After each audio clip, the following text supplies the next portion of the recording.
Assalamualaikum warahmatullahi wabarakatuh.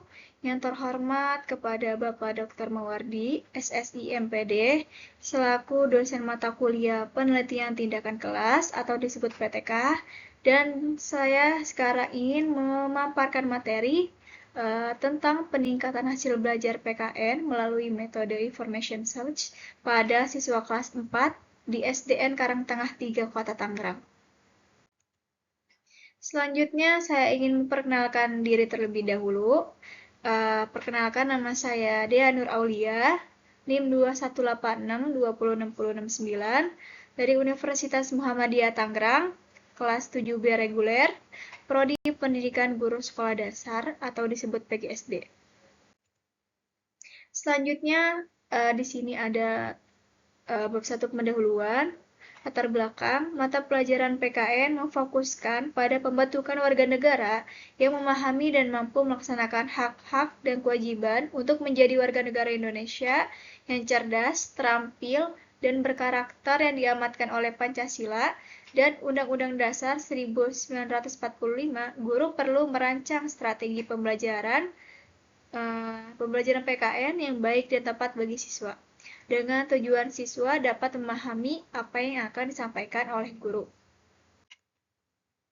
Selanjutnya di sini ada pelajaran PKN, peserta didik memiliki kemampuan. Di sini ada 4 poin. Yang pertama itu berpikir secara kritis, rasional, dan kreatif dalam menanggapi isu kewarganegaraan. Yang kedua, berpartisipasi secara aktif dan bertanggung jawab dan bertindak secara cerdas dalam kegiatan bermasyarakat, berbangsa dan bernegara, serta korupsi. Yang ketiga, berkembang secara positif dan demokratis untuk membentuk diri berdasarkan karakter-karakter masyarakat Indonesia agar dapat hidup bersama dengan bangsa-bangsa lainnya. Yang terakhir, berinteraksi dengan bangsa-bangsa lain dalam peraturan dunia secara langsung atau tidak langsung dengan memanfaatkan teknologi informasi dan komunikasi. Selanjutnya di sini ada identifikasi masalah. Di sini juga ada 5 poin. Yang pertama itu pembelajaran masih berpusat pada guru sehingga membuat siswa menjadi fasib dalam kegiatan pembelajaran. Yang kedua, di sini ada metode pembelajaran belum bervariasi karena kurangnya pemahaman guru terhadap penggunaan strategi pembelajaran yang aktif.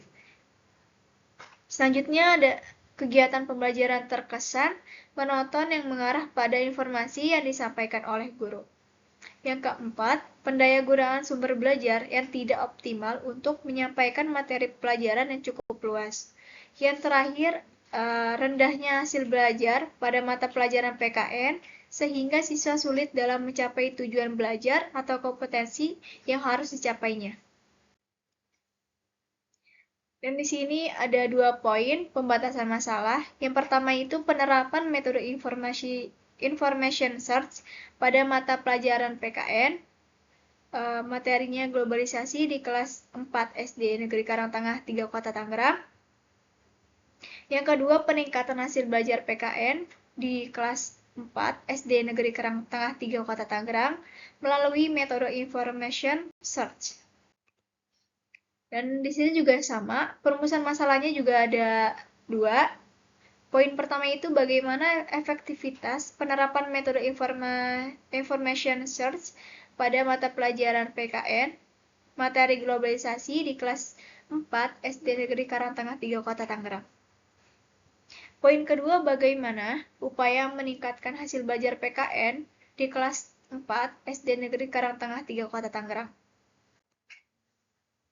Tujuan penelitiannya juga sama, ada 2 poin. Yang pertama itu penerapan metode information search pada mata pelajaran PKN, materi globalisasi di kelas 4 SD Negeri Karangtengah 3 Kota Tangerang.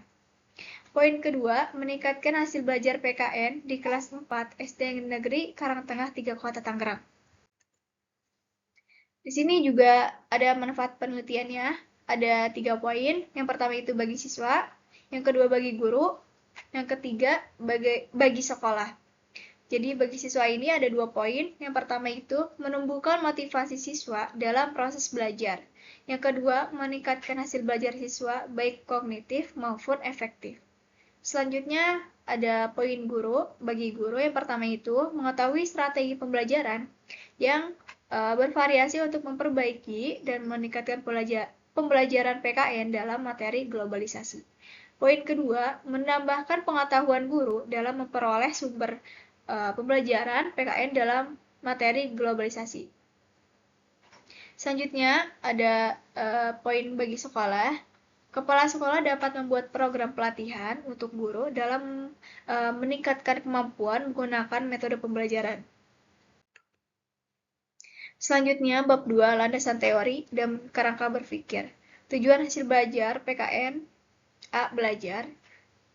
Belajar adalah suatu proses perubahan tingkah laku yang terjadi melalui latihan atau pengalaman sebagai akibat dari interaksi antara stimulus dan respon. Perubahan itu dapat mengarah kepada tingkah laku yang lebih baik, dan perubahan itu harus relatif menetap. Dan tingkah laku ini sebagai hasil belajar dalam pengertian luas mencakup bidang kognitif, efektif, dan psikomotor. Penilaian dan pengukuran hasil belajar dilakukan dengan menggunakan tes hasil belajar. Selanjutnya, di sini ada beberapa jenis kategori ranah efektif sebagai hasil belajar menurut Sudajana 2009 dari tingkah yang dasar dan sederhana sampai tingkat yang kompleks. Di sini juga ada 5 poin. Yang pertama itu receiving A1, yakni kepekaan dalam penerima rangsangan atau stimulus dari luar yang datang kepada siswa dalam bentuk masalah, situasi, gejala, ataupun yang lainnya. Selanjutnya, responding atau jawaban A2, yakni reaksi yang diberikan oleh seseorang terhadap stimulus yang datang dari luar. Selanjutnya ada following atau penilaian A3, berkenaan dengan nilai dan kepercayaan terhadap gejala atau stimulus. Yang keempat, organisasi A4, yakni pengembangan dari nilai dalam satu sistem organisasi, termasuk hubungan satu nilai dengan satu lainnya. Poin terakhir, karakter A5, yakni keterpaduan semua sistem nilai telah dimiliki seseorang yang mempengaruhi pola kepribadian dan tingkah laku. Pendidikan kewarganegaraan adalah salah satu mata pelajaran yang diberikan pada siswa mulai dari tingkat dasar sampai tingkat lanjut pada pelajaran yang digunakan nilai luhur dan moral yang berakar pada budaya bangsa Indonesia. Dengan demikian, pendidikan kewarganegaraan diharapkan mampu membina dan mengembangkan anak didik agar bangsa segera baik. Sedangkan Winatara mengartikan bahwa pendidikan kewarganegaraan merupakan sebagai suatu bidang kajian yang mempunyai objek telaah kebajikan budaya kewarganegaraan, menggunakan disiplin ilmu pendidikan dengan politik sebagai kerangka kerja keilmuan, serta disiplin ilmu lain yang relevan. Selanjutnya, globalisasi adalah proses menyatukan warga dunia secara umum dan menyeluruh menjadi kelompok masyarakat. Globalisasi mempunyai sifat positif dan negatif, dan di sini juga ada dampaknya. Dampak negatif ada 2 poin, dan dampak positif juga ada 2 poin. Jadi dampak negatif ini, poin pertama, meningkatkan etos kerja yang tinggi, suka bekerja keras, disiplin, mempunyai jiwa kemandirian, rasional, sportif, dan lain sebagainya.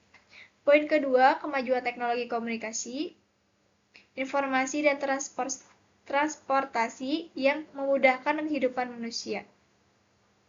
Selanjutnya di sini ada dampak positifnya. Yang pertama itu semakin mudahnya nilai-nilai Barat masuk ke Indonesia, baik melalui internet ataupun media televisi dan media cetak yang baik ditiru. Yang terakhir, mudah dipengaruhi oleh hal yang tidak sesuai dengan kebiasaan kebudayaan suatu negara. Metode pembelajaran Nuraini 2016 merupakan salah satu faktor penting dalam proses interaksi edukatif, sehingga pendidikan harus memperhatikan beberapa ketentuan yang benar-benar fungsional. Dan di sini juga ada 4 poin. Yang pertama itu bahan pelajaran yang akan diajarkan oleh peserta didik. Yang kedua, tujuan yang hendak dicapai dalam kegiatan pembelajaran. Yang ketiga, metode yang digunakan untuk dicapai tujuan pembelajaran. Yang keempat, hubungan antara metode, fasilitas, waktu, dan tempat. Selanjutnya, metode pembelajaran yang dikembangkan dalam model pembelajaran aktif. Metode ini ditetapkan pada materi-materi yang padat, monoton, atau membosankan. Materi pembelajaran ini bisa diambil dari berbagai sumber dokumen, seperti yang tadi saya sampaikan. Sini ada buku teks, artikel, ataupun informasi dari internet. Metode information search ini bertujuan memberikan dampak positif bagi peserta didik dalam menerima materi yang dibahas. Siswa dapat lebih aktif sekedar mendengarkan materi yang diajarkan. Selanjutnya, karakteristik siswa. Keseluruhan kelakuan dan kemampuan yang ada pada siswa sebagai hasil dari pembawaan dan lingkungan sosial, sehingga menentukan pola aktivitas dan meraih cita-citanya. Karakteristik siswa sekolah dasar menampilkan perbedaan-perbedaan individual dalam banyak segi dan bidang, diantaranya adalah perbedaan dalam inteligensi, kemampuan dalam kognitif, dan perkembangan fisik anak.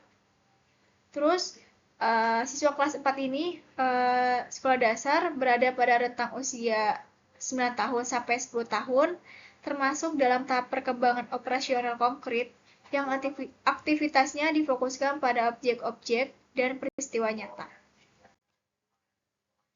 Yang terakhir, di sini ada kerangka berpikir, jadi upaya meningkatkan hasil belajar PKN tentang globalisasi melalui penggunaan metode information search pada siswa kelas 4 di SDN Karangtengah 3 Kota Tangerang. Dan kondisi saat ini itu ada metode pembelajaran yang menggunakan metode konvensional, selanjutnya ada siswa pasif dalam kegiatan pembelajaran. Selanjutnya juga ada pendayagunaan sumber belajar belum optimal. Yang terakhir ada rendahnya hasil belajar siswa. Di sini juga ada tindakannya. Poin pertama, penerapan metode pembelajaran information search. Terus yang kedua, meningkatkan aktivitas siswa dalam pembelajaran melalui metode information search di kelas. Dan di sini juga ada tujuan atau hasilnya. Hasil belajar siswa meningkat. Metode information search ini dapat menjadi salah satu solusi untuk meningkatkan hasil belajar pada mata pelajaran PKN di sekolah dasar. Sekian presentasi yang bisa saya sampaikan pada hari ini. Lebih kurangnya mohon maaf. Billahi taufiq wal hidayah. Wassalamualaikum warahmatullahi wabarakatuh.